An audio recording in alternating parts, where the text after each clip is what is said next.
kan kita akan cek. Ya.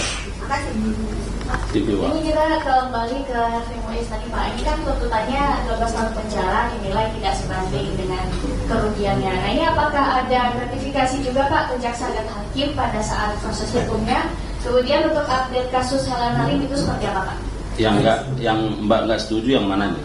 Enggak, maksudnya kan ada yang dinilai tidak sebanding Pak dengan kerugian yang di dampaknya. Gitu. Nah jadi begini, ya kalau melihat perkara timah, kita juga harus utuh melihatnya. Kenapa? Karena Harvey Muiz itu hanya salah satu. Ya, apa yang menjadi peran dari yang bersangkutan? Itu dulu yang harus kita pahami bersama. Ya. Nah, kalau kita lihat peran yang bersangkutan, ya, yang pertama dia menginisiasi pertemuan antara PT Timah dengan para pemilik smelter. Artinya, kalau dia yang menginisiasi, mempertemukan, berarti masih ada pihak lain, ya. Yang kedua, tentu dia mengumpulkan dana CSR dari 5 smelter itu. Nah, kalau sesuai dengan dakwaan itu kan ada sekitar 400 miliar lebih dulu yang kita dakwa.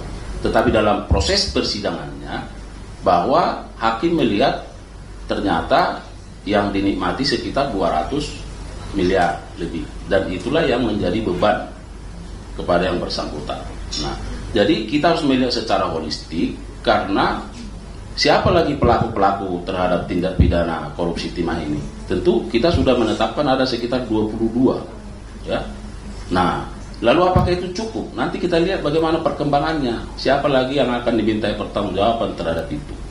Nah, kemudian yang kedua, kalau rekan media menganggap bahwa ada permainan jaksa, hakim, saya kira itu terlalu berlebihan, ya. Nah, kita tegak lurus, kita sudah sampaikan, dan saya kira sangat terbuka, ya. Mulai A to Z-nya itu, mulai dari penanganan penyidikan sampai kepada pernyataan banding terhadap perkara itu, saya kira sangat terbuka, ya. Pak, respon dari kejaksaan tentang hakim yang memutuskan aset Helena Lim untuk dikembalikan gimana Pak? Kan hakim memerintahkan untuk mengembalikan asetnya Helena Lim disita oleh Kejagung untuk dikembalikan. Respon dari Kejagung? Nah, Helena Lim itu kan baru diputus kemarin. Kita masih punya waktu 7 hari menurut KUHAP, ya, menurut hukum acara. Nah, jadi jangan dikira bahwa 7 hari itu kami tidak mendalami, ya. Itulah fungsinya KUHAP, memberi waktu kepada para pihak untuk pikir-pikir. Sesungguhnya pikir-pikir itu bukan karena kebimbangan, bukan. Tapi kita menganalisis, ya. Karena yang ada di jaksa itu kan catatan persidangan.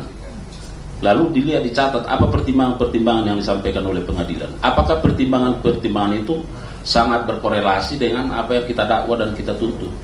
Nah, lalu nanti akan diputuskan seperti apa. Misalnya kita tuntut 8 tahun, putus 5 tahun. Ya, kemudian ada pengembalian aset yang sudah disita kepada yang bersangkutan. Nah, jaksa itu akan melakukan penelitian, pengecekan lebih awal. Nah, kita punya dokumen terkait itu, maka disita. Lalu kenapa pengadilan harus mengembalikan ke yang bersangkutan? Apa pertimbangannya? Dalam waktu kurun 7 hari inilah jaksa itu berpikir-pikir menggunakan hak itu. Tetapi juga kita sekaligus menganalisis. Ya, nanti bagaimana sikap lanjutannya kita lihat. Tapi sih ini masuk akal nggak sih Pak pertimbangan hakim untuk memerintahkan Kejagung mengembalikan asetnya Helena Lim? Itu yang sedang dikaji oleh penuntut umum, ya. Pak Ari,